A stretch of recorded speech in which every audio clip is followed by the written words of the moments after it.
Metropolitana foi feita uma seleção muito grande, então foi aberto um edital, e esse foi o objetivo, foi pedido para que Ricardo pediu claramente que queria uma seleção bastante grande, bastante divulgada, que era um ano eleitoral.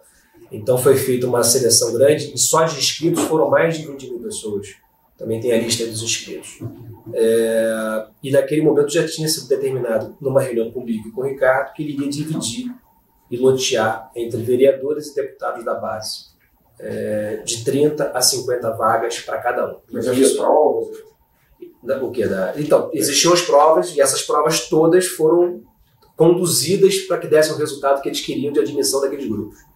Então, na realidade, isso foi um grande problema técnico, inclusive, que a gente teve. O nosso pessoal de RH criticava muito das avaliações mudando. A Livânia participou dessas discussões junto com a Iris da Casa Civil. Chegou ao ponto, por exemplo, de uma fraude específica nesse concurso? Várias notas foram adulteradas de candidatos. Digamos que candidatos que possivelmente estariam mais aptos tecnicamente a assumir em prol da saúde acabaram por ser prejudicados. Seria isso? Foram prejudicados, inclusive isso é uma das coisas que a gente reclamou. A orientação deles foi que a gente tentasse treinar, porque eles precisavam atender as demandas dos políticos, né? E às vezes a listagem do político que vinha, sei lá, vinha 30 candidatos e os 30 candidatos não tinham um perfil adequado. Mesmo assim, a gente tinha que atender àquela contratação. Isso gerou muita demissão no período de contrato de experiência. Então a gente teve que demitir muita gente, isso é facilmente comprovado. Muita gente foi desligada e demitida e foram recontratadas as outras pessoas depois da lista. Então a gente já atendeu, além das 1.000 pessoas contratadas, um número bem maior porque foram demitidas e contratadas. Quem eram esses políticos que indicavam que foram beneficiados? Eu posso te afirmar que foram... Mesmo que seja... eu posso falar alguns dos nomes que eu vi as listas. Então algumas listas eu por acaso presenciei. Essa lista vinha nominada? Vinha nominada, com o nome em cima, com um símbolozinho.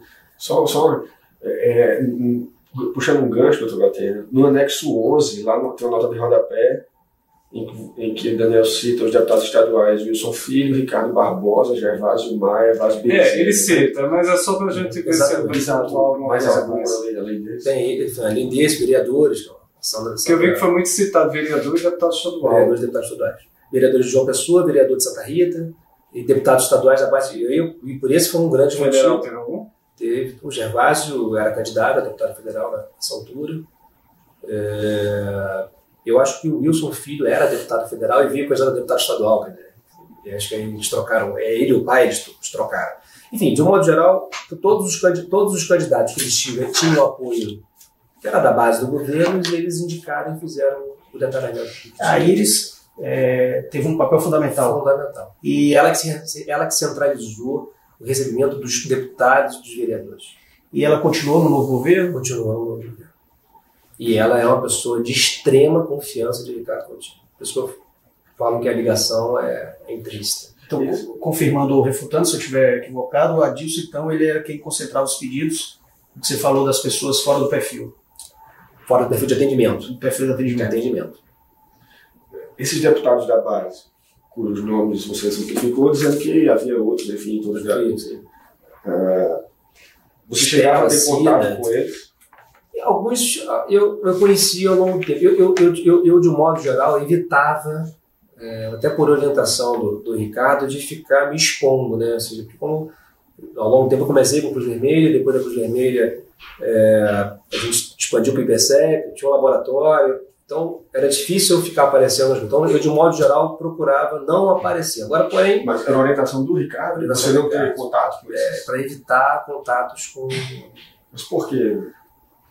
Qual era o principal objetivo que ele me falava? Ou seja, porque, com certeza, absoluta, o deputado ia me pedir a BCD. Isso era muito comum de pedir alguma coisa.